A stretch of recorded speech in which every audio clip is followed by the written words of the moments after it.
Salam sejahtera, sebelumnya izin memperkenalkan diri, nama saya Christopher Radiana Yuliawati dan NPM 191765126 dari kelas mata kuliah pengenalan pola. Baiklah, dalam video ini saya akan mencoba menjawab terkait soal-soal ujian tengah semester teori pengenalan pola. Untuk soal yang pertama di sini, apa bedanya antara linear classifier dan non-linear classifier? Untuk linear classifier, ini mengklasifikasikan data ke dalam label berdasarkan kombinasi linear dari masukan. Dalam dua dimensi, pengklasifikasi linear ini merupakan garis. Untuk visualisasinya dapat dilihat dalam gambar berikut ini. Nah, untuk garis-garis ini memiliki bentuk W1X1 plus W2X2 sama dengan B fungsional. Untuk aturan klasifikasi pengklasifikasi linear ini adalah untuk menetapkan dokumen ke C jika W1X1 plus W2X2 lebih besar daripada B, dan jika C aksennya W1X1 plus W2X2 kurang dari sama dengan B. Nah, di sini untuk X1, X2T-nya ini adalah representasi vektor dua dimensi dari dokumen, dan W1, W2T-nya ini merupakan vektor parameter yang mendefinisikan batas keputusan atau decision boundary, dalam hal ini bersama dengan B. Kita juga dapat mengeneralisasi pengklasifikasi linear dua dimensi ini ke dimensi yang lebih tinggi dengan mendefinisikan hyperplane seperti dalam persamaan berikut ini. Nah, untuk kriteria penugasannya kemudian ini adalah untuk menetapkan ke C jika WTX-nya lebih besar daripada B, dan ke C jika WTX-nya ini kurang dari sama dengan B. Kemudian untuk pengklasifikasi linear ini hanya dapat digunakan untuk mengklasifikasikan data yang dapat dipisahkan secara linear, namun juga dapat dimodifikasi untuk mengklasifikasikan data yang dapat dipisahkan secara non-linear. Kemudian untuk non-linear classifier, ini lebih tepat dalam mengklasifikasikan data karena tidak terbatas dalam pemisahan data secara linear. Contoh pengklasifikasi non-linear ini adalah KNN. Nah, untuk batas keputusan KNN ini adalah segmen linear lokal, tetapi secara umum memiliki bentuk kompleks yang tidak setara dengan garis dalam dua dimensi atau hyperplane dalam dimensi yang lebih tinggi. Nah, untuk gambar berikut ini merupakan visualisasi dari contoh lain masalah non-linear. Jadi di sini tidak ada pemisah linear baik antara distribusi PD secara C dan PD secara C aksen karena huruf enclave di bagian kiri atas grafik. Untuk pengklasifikasi linear ini salah mengklasifikasikan enclave, sedangkan untuk pengklasifikasi non-linear seperti KNN ini akan sangat akurat untuk jenis masalah yang seperti ini jika set trainingnya cukup besar. Baik, untuk kesimpulannya, jika masalah non-linear dan batas-batas kelasnya tidak dapat disisir dengan baik menggunakan hyperplane linear, maka pengklasifikasi non-linear ini seringkali lebih akurat daripada pengklasifikasi linear. Nah, jika masalah linear, yang terbaik adalah untuk menggunakan pengklasifikasi linear atau classifier linear yang lebih sederhana. Baik, untuk soal yang kedua, di sini jelaskan dan berikan contoh cara kerjanya dengan menggunakan data sederhana untuk teknik berikut. Yang pertama untuk logistic regression, dan yang kedua untuk support vector machine atau SVM.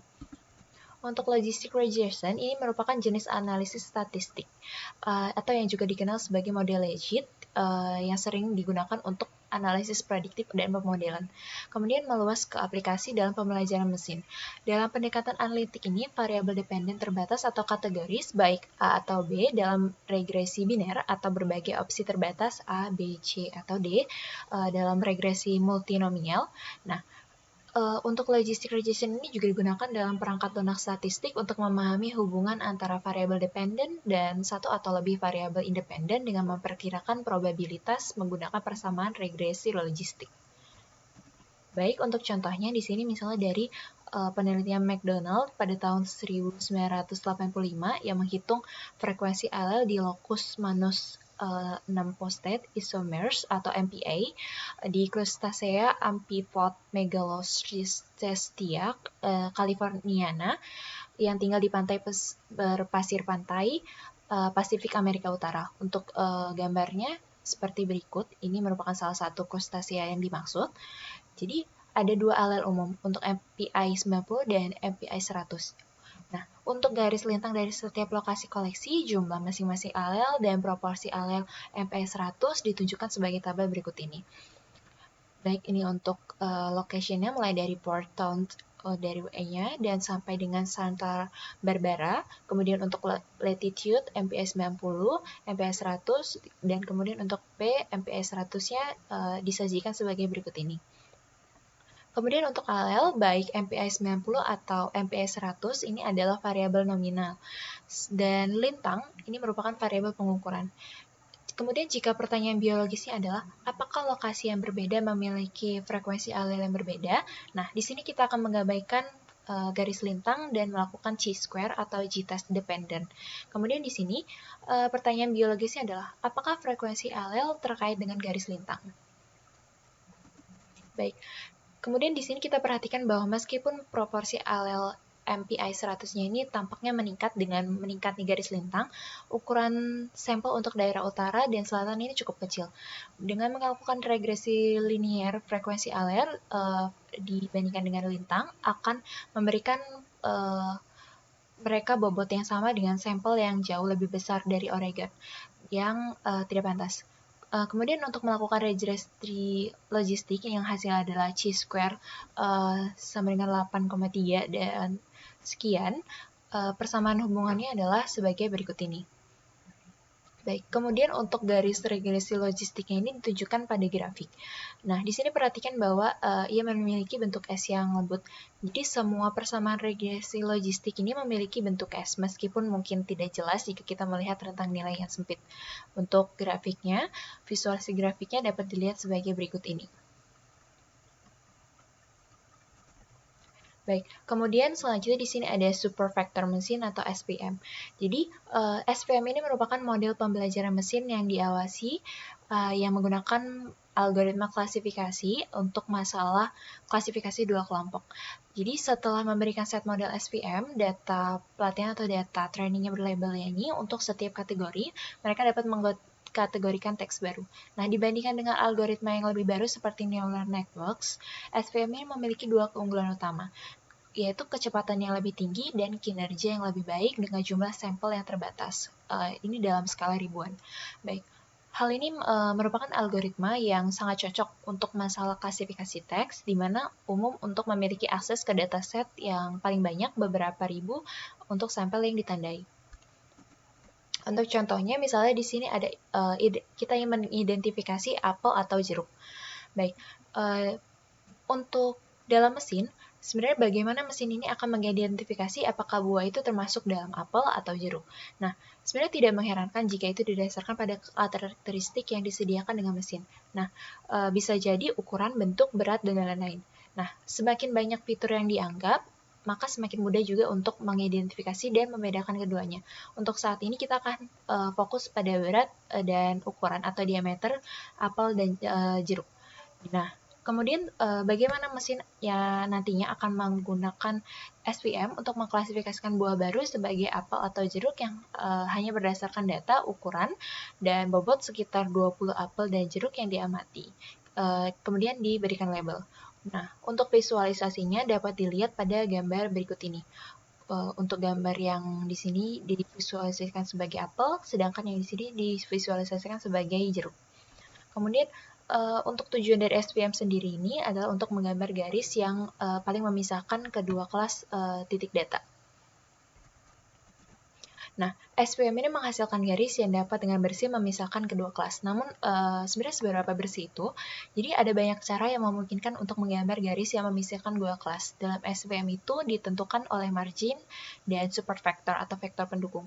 Untuk margin sendiri adalah area yang memisahkan dua garis hijau putus-putus seperti yang ditunjukkan pada gambar berikut ini. Kemudian, semakin banyak margin yang ada, maka semakin baik kelas dipisahkan. Sedangkan untuk support vector ini adalah titik-titik data yang dilalui melalui masing-masing garis hijau.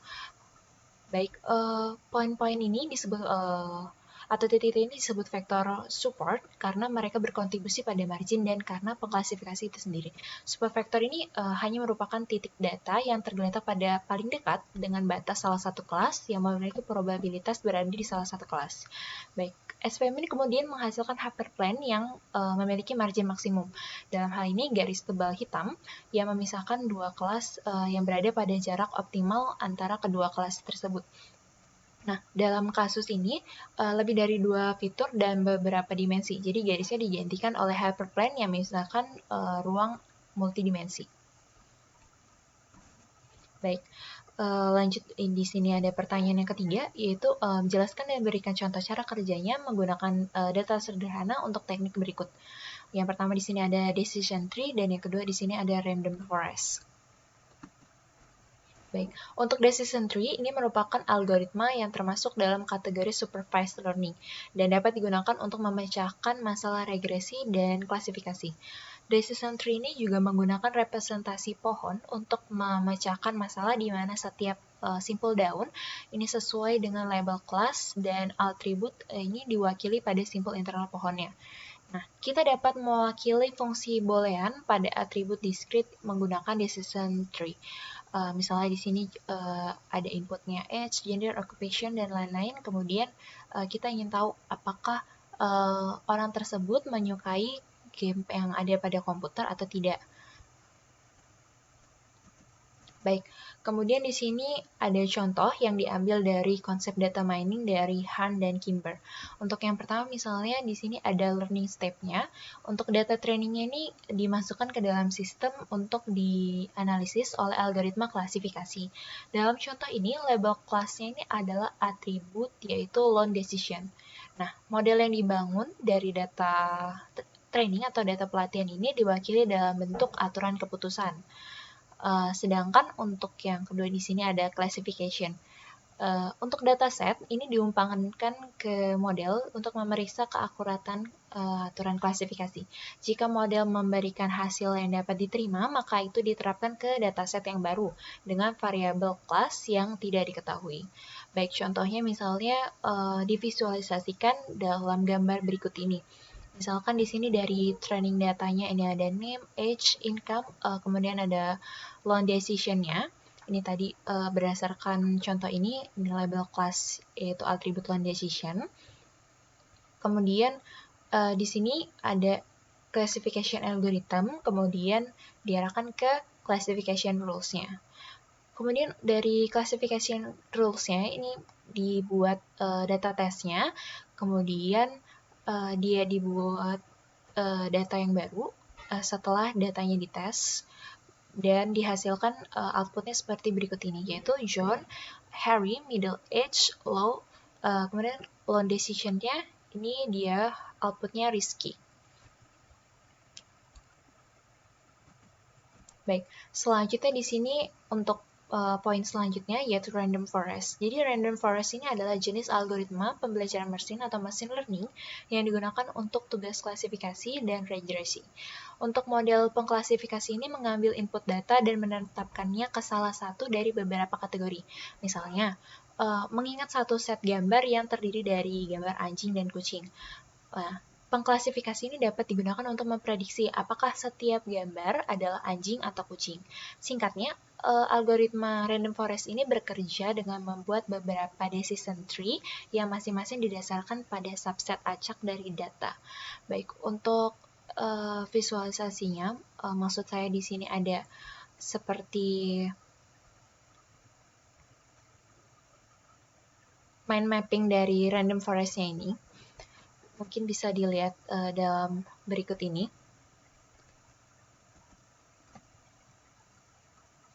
Baik, untuk random forest ini dapat dianggap sebagai ensemble dari beberapa decision tree. Nah, untuk idenya ini atau main idenya ini adalah untuk mengumpulkan hasil prediksi dari beberapa pohon keputusan atau decision tree dan kemudian menciptakan hasil akhir berdasarkan mekanisme rata-rata. Atau dia bisa dibilang sebagai pemungutan suara mayoritas. Nah, dalam hal ini, random forest ini membantu model yang dilatih menggunakan random forest untuk mengeneralisasi lebih baik dengan populasi yang lebih besar. Selain itu, model menjadi kurang rentan terhadap overfitting atau variance yang tinggi. Kemudian, untuk langkah-langkahnya dari algoritma random forest ini sebagai berikut. Yang pertama, kita akan mengambil sampel acak ukuran N. Jadi kita memilih secara acak N, contoh, dengan penggantian bootstrap. Kemudian yang kedua, di sini kita menemukan pohon atau decision tree dari sampel di atas yang berdasarkan berikut. kita harus memilih fitur M secara acak dari semua fitur, kemudian kita membuat pohon dengan membagi data menggunakan fitur M berdasarkan fungsi objektif. Dalam hal ini kita memaksimalkan perolehan informasi, kemudian kita akan mengulangi langkah-langkah tersebut untuk jumlah pohon seperti yang ditentukan. Nah, untuk agregat hasil prediksi pohon yang berbeda dan datangnya dengan prediksi akhir berdasarkan suara mayoritas atau rata-rata. Kemudian, untuk visualisasi dari langkah-langkah tersebut digambarkan dalam gambar berikut ini. Misalnya di sini dari training datasetnya, dari data X1, X2, X3, X4, dan Y, misalnya X1-nya ini adalah A1 sampai dengan A5, untuk X2-nya ini adalah B1 sampai dengan B5, kemudian untuk X3-nya ini adalah C1 sampai dengan C5, sedangkan untuk X4-nya ini adalah D1 sampai dengan D5, kemudian untuk Y-nya ini adalah 1, 2, 1, 1, 2. Baik, untuk bootstrap-nya, misalnya di sini dari train dataset, kemudian ke bootstrap, di sini dari X1, X3, X4, dan Y-nya, ini adalah A1, A2, A5, kemudian X3-nya C1, C2, C5, kemudian X4-nya D1, D2, D5, kemudian Y-nya adalah 1, 2, 2. Sedangkan untuk yang kedua, di sini, di dalam tabel yang kedua, ini untuk X2, X3, X4, dan Y. Untuk X2-nya ini adalah B1, B3, B4, sedangkan X3-nya ini adalah C1, C3, C4, X4-nya adalah D1, D3, D4, dan Y-nya adalah 1, 1, sampai dengan seterusnya. Di sini tabel yang terakhir yaitu adalah X1, X2, dan Y. Misalnya X1-nya adalah A2, A3, A5, X2-nya B2, B3, B5, dan Y-nya adalah 2, 1, 2. Kemudian untuk setelahnya kita buat di assemble trees-nya, kemudian kita buat aggregation-nya, ini adalah majority decisions-nya atau pengungutan suara mayoritasnya. Baik, selanjutnya di sini ada pertanyaan yang keempat, yaitu adalah menjelaskan dan memberikan contoh cara kerja menggunakan data sederhana untuk reduksi dimensi atau fitur menggunakan Principal Component Analysis atau PCA. Baik, untuk Principal Component Analysis atau PCA ini merupakan salah satu analisis multivariat yang bertujuan untuk melihat atau mengidentifikasi pola data dengan cara mereduksi dimensi atau variabel data menjadi dimensi yang lebih kecil dengan tetap mempertahankan informasi yang terdapat di dalam data. Baik, untuk contohnya, misalnya di sini kita memiliki dataset dari F1, F2, F3, dan F4 sebagai berikut. Misalnya F1-nya ini adalah 15158, kemudian F2-nya adalah 25431, sedangkan F3-nya 36222, dan untuk F4-nya ini adalah 47312. Baik, kemudian langkah yang pertama di sini kita akan menghitung mean dan standar deviasinya dari dataset yang kita miliki, yaitu dari F1, F2, F3, dan F4. Misalnya di sini untuk mean atau rata-ratanya dari F1 ini adalah 4, kemudian untuk rata-rata dari F2 ini adalah 3, sedangkan untuk rata-rata F3 ini adalah 3, dan F4 ini adalah rata-ratanya adalah 3,4. Kemudian untuk standar deviasinya, misalkan di sini F1-nya adalah 3, kemudian F2-nya adalah 1,5 sekian, sedangkan untuk standar deviasi F3-nya adalah 1,7 sekian, dan standar deviasi F4-nya adalah 2,3 sekian. Kemudian untuk X-nya tadi adalah sama dengan diperoleh dari rumus X min U dibagi dengan standar deviasi.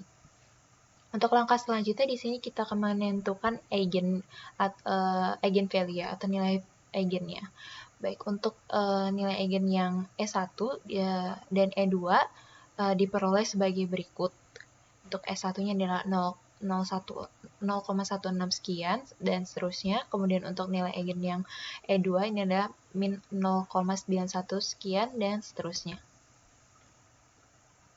Baik, kemudian langkah selanjutnya di sini adalah kita menormalisasikannya. Nah, untuk hasil normalisasinya, misalnya di sini untuk F1, F2, F3, dan F4-nya sebagai berikut. F1-nya di sini ada min 1, 0,33, kemudian min 1, 0,33, 1,33. Sedangkan untuk F2-nya min 0,6 sekian, 1,2 sekian, 0,6 sekian, 0, kemudian min 1,2 sekian. Kemudian untuk F3-nya di sini ada 0, 1,7, kemudian ada min 0,5, min 0,5, kemudian di sini ada min 0,57 sekian.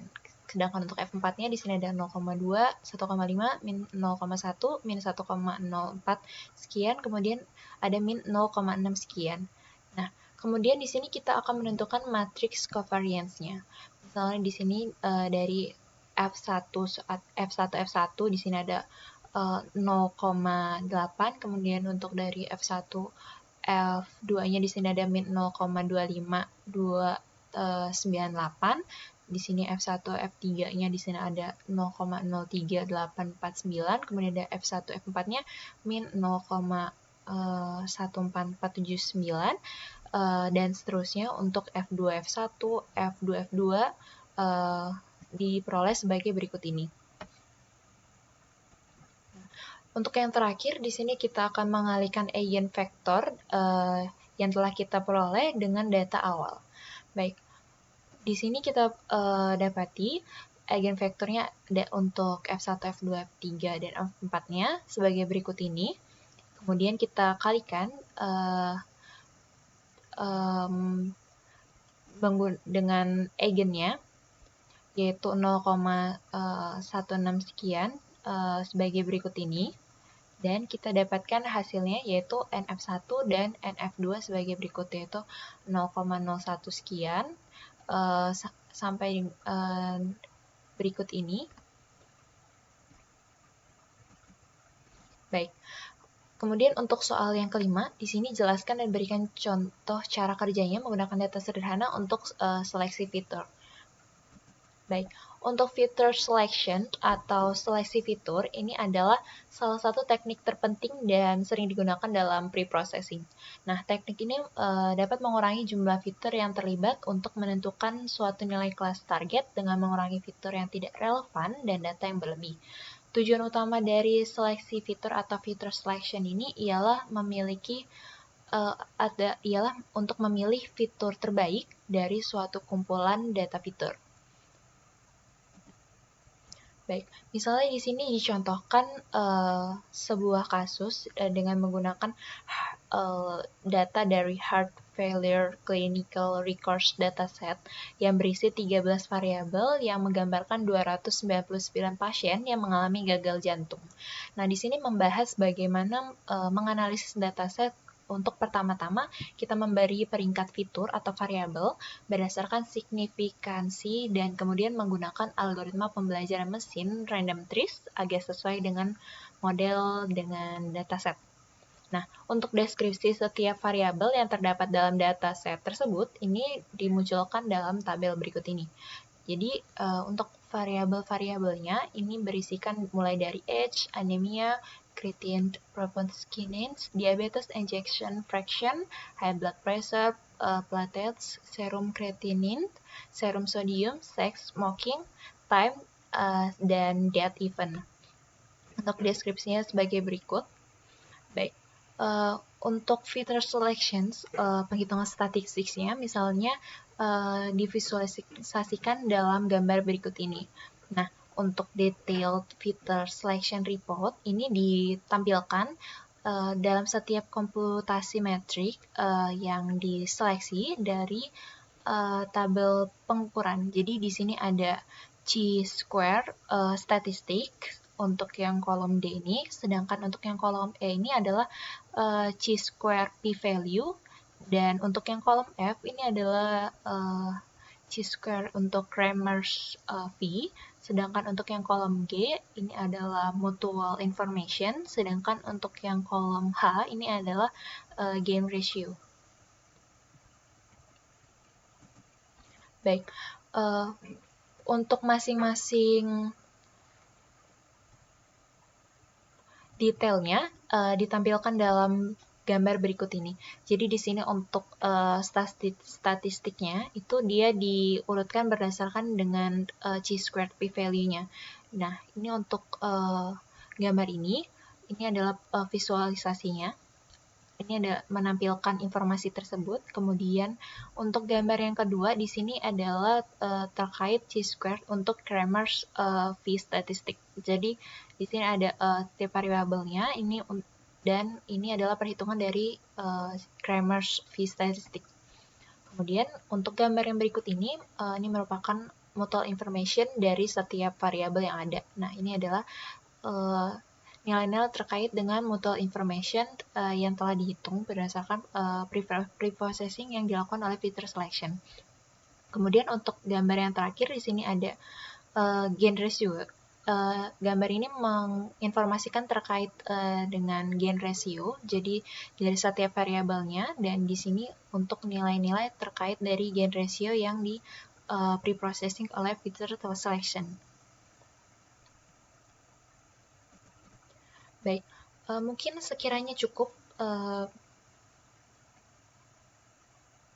dari saya. Kurang lebihnya saya mohon maaf apabila ada salah atau kurang kata. Saya akhiri, sekian dan terima kasih.